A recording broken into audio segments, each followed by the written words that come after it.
உணவு ரொம்ப ரொம்ப முக்கியம் இல்லைங்களா? உணவே மருந்து அப்படின்றது தான் சித்தர்கள் நமக்கு சொன்ன அடிப்படையான ஒரு விஷயம்.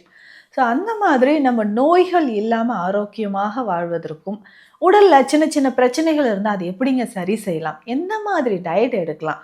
இதுக்கு எது மேம் பெஸ்ட் அப்படின்னு நெறைய என்கிட்ட கொஸ்டின் கேட்குறாங்க. எல்லாருக்குமே ஒரு கீரை வகை ரொம்ப முக்கியமானதுங்க. குழந்தைகள்ல இருந்து பெரியவர்கள் வரைக்கும் இன்னைக்கு எவ்ளோ பேர் நம்ம சுகர்னால பாதிக்கப்பட்டிருக்கிறோம். என்னென்னவோ விஷயங்கள நம்ம சாப்பிடுறோம். ஸோ அந்த மாரி சுகர்னால பாதிக்கப்பட்டவங்களுக்கு முக்கியமான பொரியலாக சாப்பிடலாம். இதனுடைய பொடி நமக்கு ரொம்ப ரொம்ப யூஸ்ஃபுல்லா இருக்கும். சூப் மாதிரி சாப்பிடலாம். அவ்வளவு நல்லது. சரி, இந்த குறிஞ்சா கீரை இத எப்படி யார் யார் பயன்படுத்தலாம் அப்படின்றது பிரச்சனை இருந்தாலும் சரி, சுகர் இருக்கா? பிபி இருக்கா? கொலஸ்ட்ராலா?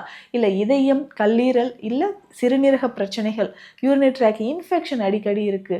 ஸோ அதுக்கப்புறம் தைராய்டோ இல்ல புரோஸ்டேட் கிளாண்ட் ப்ராப்ளம் எல்லாத்துக்குமே ஒரு பெஸ்ட் டயட் அப்படின்னு பார்த்தீங்கன்னா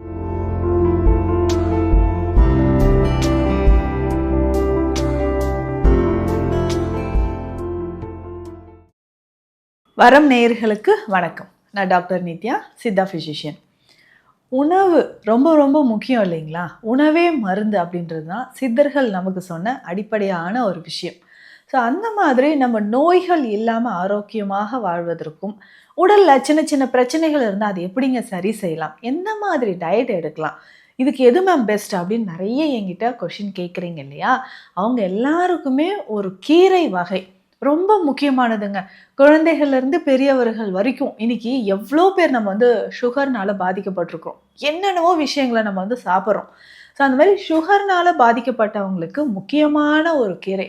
HbA1c லெவல் எனக்கு குறையவே இல்லைங்க அப்படின்னு நீங்க சொன்னீங்கன்னா, இந்த கீரை வாரம் ஒரு 3 முறை பயன்படுத்துங்க. அவ்வளவு சிறப்பு வாய்ந்தது அப்படின்னு சொல்லலாம். அதுதான் குறிஞ்சா கீரை. குறிஞ்சா கீரை நெறைய பேர் இது கேள்விப்பட்டிருக்க மாட்டீங்க. நெறைய இடங்கள்ல இது கிடைக்கும். ஸோ கீரை விக்கிறாங்க இல்லையா? அவங்க கிட்டயே இது இருக்கும். ஸோ இதனுடைய அந்த மலர்கள் பார்த்தீங்கன்னா, அது கிரீன் கலர்லயே கொத்து கொத்தா இருக்கிற மாதிரி இருக்கும். ஆனா, இது என்னன்னே தெரியலையே அப்படின்னு நம்ம விட்டுருவோம். ஆனா, இது ஒரு கொடி மாதிரி படர்ந்து கொத்து கொத்தாக அதுல அந்த மலர்களும் லைட் கிரீன் கலர்லயே இருக்கும். இலைகள் நல்ல லைட்டா ஒரு ஹார்ட் ஷேப்ல இருக்கிற மாரி கொஞ்சம் திக்கா இருக்குங்க. ஆனா, சமைச்சு சாப்பிட்டு பாருங்களேன். அவ்ளோ டேஸ்ட்டா இருக்கும். இதனுடைய மருத்துவ குணங்களும் ரொம்ப அதிகம். ஸோ எதுக்காக இந்த குறிஞ்சா கீரை நான் சொல்றேன்னா, கிராமப்புறங்கள்ல நெறைய கிடைக்குங்க. எனக்கு ஒரு 3 டேஸ் பேக் ஒருத்தர் கொண்டு வந்து குடுத்தாரு. மேம் எங்க வயல்ல இது நெறைய கீரை இருக்கு. மூக்கீரட்டை இருக்கு. இந்த குறிஞ்சா கீரை இருக்கு. சிறுகீரை இருக்கு. பண்ணக்கீரை இருக்கு. உங்களுக்கு ஏதாவது கீரை வேணுமா? உங்களுக்கு யூஸ் ஆகும்ன்னு சொல்லிட்டு தான் இந்த குறிஞ்சா கீரை எடுத்துட்டு வந்தேன் அப்படின்னு சொன்னாரு. ஏன்னா, அவ்வளவு இதுல சத்துக்கள் ரொம்ப ரொம்ப அதிகம். ஸோ குறிஞ்சா கீரை நீங்க சமைச்சு சாப்பிட்டு பாருங்களேன். நீங்க திரும்ப திரும்ப அந்த கீரைய சாப்பிட்டு அடிக்கடி சாப்பிடுவீங்க.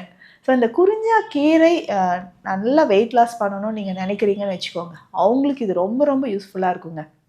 குறிஞ்சா கீரை உணவுல சேர்த்து சாப்பிடலாம். கடையலாக சாப்பிடலாம். இதனுடைய பொடி நமக்கு ரொம்ப ரொம்ப யூஸ்ஃபுல்லா இருக்கும். சூப் மாதிரி சாப்பிடலாம். அவ்வளவு நல்லது. சரி, இந்த குறிஞ்சா கீரை இத எப்படி யார் யார் பயன்படுத்தலாம் அப்படின்றத தெரிஞ்சுக்கோங்க.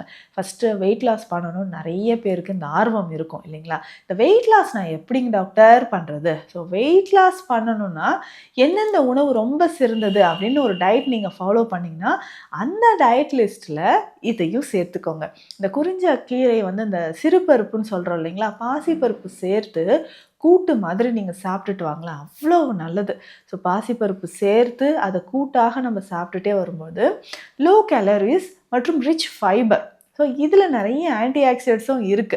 அதனால உடலுக்கு ரொம்ப ரொம்ப நல்லது. ரிச் கால்சியம் அண்ட் அயர்ன் இதில அதிகமாகவே இருக்குங்க. ஸோ அதனால கீரைகள்னாவே விட்டமின்ஸ் நெறைய தானே இருக்கும்.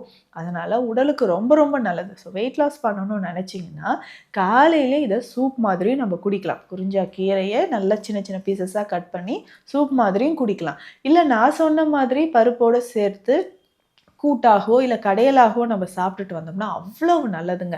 ஸோ அப்போ வெயிட் லாஸ் பண்றதுக்கு இந்த குறிஞ்சா கீரை ரொம்ப யூஸ்ஃபுல்லா இருக்கும். சுகர் லெவல் குறையறதுக்கும் நான் சொன்ன மாதிரி இந்த கடையலாகவே நீங்க சாப்பிட்டுக்கலாம். ஸோ சிறுபருப்பு சேர்த்து அது நீங்க கடையல் மாதிரி சாப்பிட்டுட்டு வரலாம். இல்ல இத சூப் எப்படிங்க ரெடி பண்ணலாம் அப்படின்னா, இதோட சின்ன வெங்காயம் சேர்த்துக்கோங்க. கொஞ்சம் பூண்டு, இஞ்சி, மிளகு, சீரகம் எடுத்து வச்சுக்கோங்களேன். ஸோ இது எல்லாமே கொஞ்சம் ஒரு 1/2 ஸ்பூன் நெய் விட்டு நல்லா வதக்கிட்டு, இந்த குறிஞ்சா கீரை இருக்கு பார்த்தீங்களா, இதுவும் சின்ன சின்ன பீசஸாக கட் பண்ணிக்கோங்க. நல்லா சாப் பண்ணிவிட்டு அதில் போட்டு ஒரு நிமிடம் வதக்கிட்டு தண்ணீர் விட்டு நல்லா பாயில் பண்ணிக்கோங்க. கொஞ்சம் மஞ்சள் பொடி சேர்த்துக்கோங்க. ஸோ இந்த சூப் நீங்கள் குடிச்சிக்கிட்டே வரும்போது எலும்புகளுக்கு அவ்வளோ நல்லது. ஸோ குறிஞ்சா கீரை சூப் நீங்கள் குடிச்சு பாருங்கள், நல்ல டேஸ்ட்டாக இருக்கும். நிறைய சூப் வகைகளை நம்ம சொல்கிறோம். இந்த குறிஞ்சா கீரை உங்களுக்கு கண்டிப்பாக கிடைக்கும். அதுவும் இந்த சாலையோரங்களில் வயல் வரப்புகள்லாம் நிறையவே இருக்குங்க. எடுத்து நீங்கள் இதை ட்ரை பண்ணி நல்லா சாப்பிட்டு ஸோ உடலில் இருக்கக்கூடிய இந்த கழிவுகள் வெளியேறதுக்கும் இது பயன்படுது. எப்படி வெயிட் லாஸ் ஆகுதுனாவே என்ன அர்த்தம், உடல்ல இருந்து அந்த டாக்ஸின்ஸ் தேவையற்ற கொழுப்புகள் கரையுது அப்படின்னு அர்த்தம் இல்லைங்களா? ஸோ அந்த மாதிரி உடலில் இருக்கக்கூடிய டாக்ஸின்ஸ் வெளியேறதுக்கும் நமக்கு இந்த குறிஞ்சா கீரை பயன்படுதுங்க. அதே மாதிரி உங்களுக்கு ரொம்ப நாளாக ஆசனவாய் பகுதியில் எரிச்சல் இருக்குது. ஸோ மோஷன் போகும்போது எனக்கு எரிச்சல் இருக்குங்க. நிறைய பேர் சொல்கிறீங்க ஆசனவாயில் எனக்கு அரிப்பு இருக்குது டாக்டர். என்னென்னா கை வச்சு எனக்கு அந்த அரிப்பு இருந்துக்கிட்டே இருக்கிற மாதிரி இருக்குது. வார்ம் இன்ஃபெஸ்டேஷன் அப்படின்னு சொல்கிற ஒரு பிரச்சனை. ஸோ குழந்தைகளுக்கெல்லாம் இந்த வார்ம் இன்ஃபெஸ்டேஷன் இருக்கும் இல்லைங்களா? ஸோ மோஷன் போகும்போது கை வச்சு ஆனஸில் ஆசனவாய் பகுதியில் கை வச்சு காட்டிக்கிட்டே இருப்பாங்க. எனக்கு இங்கே பூச்சி கடிக்கிற மாதிரி இருக்குது அப்படின்னு சொல்லுவாங்க. ஸோ குடல் பகுதி சுத்தமாகிறதுக்கும் இந்த குறிஞ்சா கீரை அவ்வளோ நல்லது. ஸோ ரொம்ப நாளாக அல்சர் இருக்குது, கேஸ்ட்ரைட்டிஸ், அசிடிட்டி இந்த மாதிரி ப்ராப்ளம் இருக்கா? கவலையே வேண்டாம். ஸோ உணவோடு சேர்த்து ஸோ உணவாகவே இந்த குறிஞ்சா கீரையை வாரத்துக்கு ஒரு 3 முறை நீங்கள் சாப்பிட்டுட்டு வாங்க. குடல் பகுதியில் இருக்கக்கூடிய கழிவுகள் நமக்கு வெளியேற ஆரம்பிக்கும். ஸோ இந்த குறிஞ்சா கீரையை நல்ல நிழலில் உலர்த்தி எடுத்து வச்சுக்கணுங்க. உலர்த்தி அந்த பொடி டெய்லி ஒரு 1/2 ஸ்பூன் அளவுக்கு வெந்நீரில் கலந்து அந்த பொடி நம்ம சாப்பிட்டுக்கிட்டே வந்தாலும் உடலில் இருக்கக்கூடிய கழிவுகள் வெளியேற ஆரம்பிக்குது. முக்கியமாக லிவர், ஸோ கல்லீரலில் இருக்கக்கூடிய அந்த கழிவுகள் வெளியேறதுக்கும் ஃபேட்டி லிவர் உங்களுக்கு குறையிறதுக்கும் இந்த குறிஞ்சா கீரை நமக்கு பயன்படுது. ஸோ ரெகுலராக இந்த குறிஞ்சா கீரை பொடியாகவோ இல்லை சூப் மாதிரியோ இல்லை கடையல் மாதிரியோ நம்ம உணவோடு சேர்த்து சாப்பிட்டுட்டு வரும்போது அவ்வளவு அற்புதமான மருத்துவ பலன்கள் நமக்கு கிடைக்குது. குழந்தைகளுக்கும் இதை கொடுக்கலாம். ஸோ குழந்தைகளுக்கெல்லாம் எப்படி கொடுக்கலாம்னா சின்ன வெங்காயம் சேர்த்து இந்த குறிஞ்சா கீரையை சின்ன சின்ன பீசஸாக கட் பண்ணிவிட்டு பொரியல் மாதிரி செஞ்சு கொடுங்க. கொஞ்சம் தேங்காய் பூ, வேர்க்கடலை பொடி இது எல்லாமே சேர்த்து இதை பொரியல் மாதிரி நம்ம சாப்பிட்டுட்டு வரலாம். நிறைய பேருக்கு இன்ஃப்ளமேஷன் இருக்கும் இல்லைங்களா, பேக் பெயின் இருக்கும். அதுவும் பீரியட்ஸ் டைம்லையோ இல்லை மெனோபாஸ் டைம்லையோ ஏற்படக்கூடிய அதிகமான உதிரப்போக்கு இருக்குது இல்லைங்களா, ஸோ எக்ஸஸ் ப்ளீடிங் இருக்குது. அதை சரி செய்கிறதுக்கும் உங்களுக்கு குறிஞ்சா கீரை ரொம்ப ரொம்ப சிறந்ததுங்க. ரெகுலராக இந்த குறிஞ்சா கீரையை நீங்கள் பயன்படுத்திக்கிட்டே வாங்க. உடலில் இருக்கக்கூடிய கழிவுகள் உங்களுக்கு வெளியேற ஆரம்பிக்கும். ஸோ என்ன பிரச்சனை இருந்தாலும் சரி, சுகர் இருக்கா, பிபி இருக்கா, கொலஸ்ட்ராலா, இல்லை இதயம், கல்லீரல், இல்லை சிறுநீரக பிரச்சனைகள், யூரினரி ட்ராக் இன்ஃபெக்ஷன் அடிக்கடி இருக்குது, ஸோ அதுக்கப்புறம் தைராய்டோ இல்லை ப்ரோஸ்டேட் கிளாண்ட் ப்ராப்ளம் எல்லாத்துக்குமே ஒரு பெஸ்ட்டு டயட் அப்படின்னு பார்த்தீங்கன்னா இந்த குறிஞ்சா கீரை. பொதுவாக கீரை வகைகள் எல்லாமே உடலுக்கு ரொம்ப சிறந்தது. காலப்போக்கில் நம்ம எல்லாமே மறந்துட்டு வரோம். ஸோ அதில் முக்கியமான ஒரு கீரை தான் குறிஞ்சா கீரை. இந்த கீரை கிடைச்சா கண்டிப்பாக விட்டுறாதீங்க, தேடி சமைச்சு பாருங்கள். நல்ல டேஸ்ட்டாகவும் இருக்கும். உடல் நலத்துக்கும் இது ரொம்ப ரொம்ப நல்லது. சித்த மருத்துவம் தொடர்பான மருத்துவ ஆலோசனைகளுக்கு ஸ்க்ரீனில் இருக்கிற நம்பருக்கு கான்டாக்ட் பண்ணுங்கள்.